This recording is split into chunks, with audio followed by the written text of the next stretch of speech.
జరిగిన మాట వాస్తవం. ప్రభుత్వం తరఫున నేను క్షమాపణ కూడా చెప్తున్నాను. ఎందుకంటే మనం అనుకున్న దానికంటే డబల్ 3 రెట్లు ఎక్కువ వచ్చింది. రైతులకు ఇబ్బంది అయింది. కల్లాలల్లా 15 రోజుల నుంచి రైతులు ఇబ్బంది పడుతున్నారు. ఆ మాట వాస్తవం. అందుకని మేము కూడా చింతిస్తున్నాం అందరం.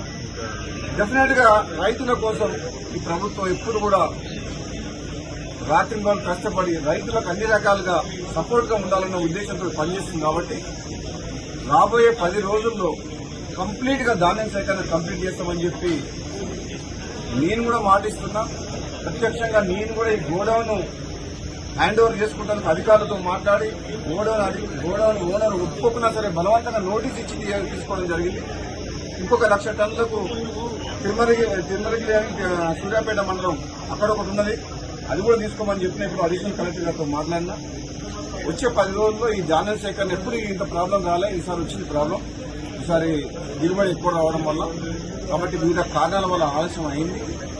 మా రైతు సోదరులందరూ కూడా దీన్ని పరిస్థితిని అర్థం చేసుకుని సహకరించాలని చెప్పేసి ప్రతిపక్ష పార్టీల అందరూ కూడా నా విన్నపం ఏంటంటే ఆలస్యమైన మాట వాస్తవం. మీరు కూడా ప్రజల పక్షాన చాలా సందర్భాల్లో మీడియా ద్వారా కానీ రైతుల పక్షాన మీరందరూ కూడా మీ పాత్ర పోషించిండ్రు.